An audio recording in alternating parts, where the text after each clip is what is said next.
প্রয়োজনে প্রিয়জন, প্রিয়জন, প্রিয়জন নিয়ে একটা কথা বলবো। প্রিয়জন বলতে আপনি যতক্ষণ আপনি আপনার প্রিয় মানুষদের জন্য আপনি যতক্ষণ করবেন ততক্ষণ পর্যন্ত আপনি ভালো। তাদের জন্য একটু করা ছেড়ে দিয়ে দেখেন। দেখেন আপনি তার চোখে একেবারে নেমে গেছেন, আপনি ভালো না।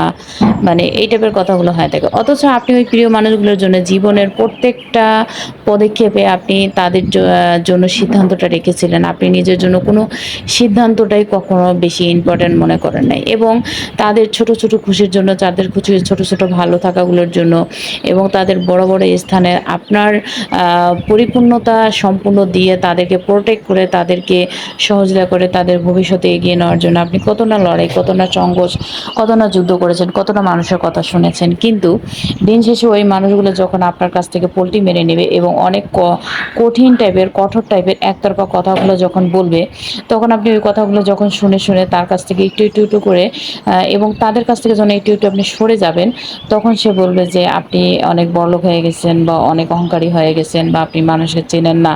আপনার জন্য তারা অনেক কিছু করেছে। কিন্তু আপনি যে তাদের জন্য কত কিছু করেছেন, লাইফে বিসর্জন করেছেন সেটা কিন্তু কখনো সে চিন্তাও করে বলবে না, সে বা তারা।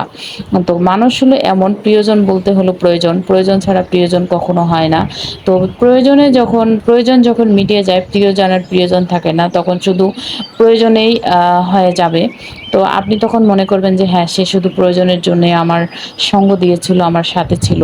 তার প্রয়োজন যখন ফুরিয়ে গেছে তখন অনেক অছিলা, অনেক আ অভিযোগ দেখিয়ে আপনার কাছ থেকে দূরে যাওয়ার চেষ্টা করবে। সো অভিযোগ যদি আপনি অন্য মানুষের জন্য করেন, একটা রাস্তার মানুষের জন্য করেন, করার পর সে কিন্তু সারা জীবন আপনার কৃতজ্ঞতা প্রকাশ করবে এবং আপনি আপনার প্রিয়জনদের জন্য সারা জীবন করে এসেন, তারা কিন্তু কৃতজ্ঞতা করবে না, শুধু অভিযোগেই থাকবে।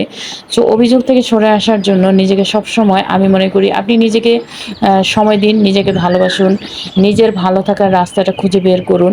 কে কতটুকু ভালো থাকবে সে নিজেরটা নিজে দেখে নেবে। আপনি যখন নিজের ভালো থাকাগুলো ত্যাগ করে অন্যের ভালোবাসা, প্রিয়জনদের ভালোবাসাগুলো আপনি চিন্তা করতে যাবেন, খোঁজ করতে যাবেন, তখন আপনার লাইফ থেকে আপনার ভালো থাকার জায়গাগুলো নষ্ট হয়ে যাবে।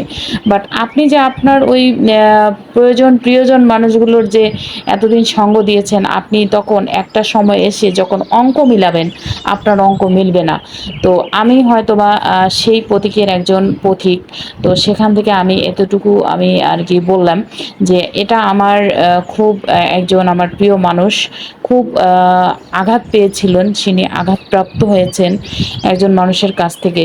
তো সেখান থেকে আমি কথাগুলো বললাম যে আমার চোখে দেখা এবং আমার সামনে সে সংঘর্ষ করলো তার প্রিয় মানুষদের জন্য, এত তাদের ভালো থাকা নিয়ে চিন্তা ভাবনা করে দিন শেষে সে এখন সবার কাছে বোঝা, সে এখন সবার কাছে বিরক্ত, সবার কাছে অভিযোগ। একটা মানুষ কত প্রকারের অভিযোগ দিতে পারে, আমি তার বিষয়টা যদি না দেখতাম নিজের চোখে নিজের কানে, তাহলে হয়তো আমি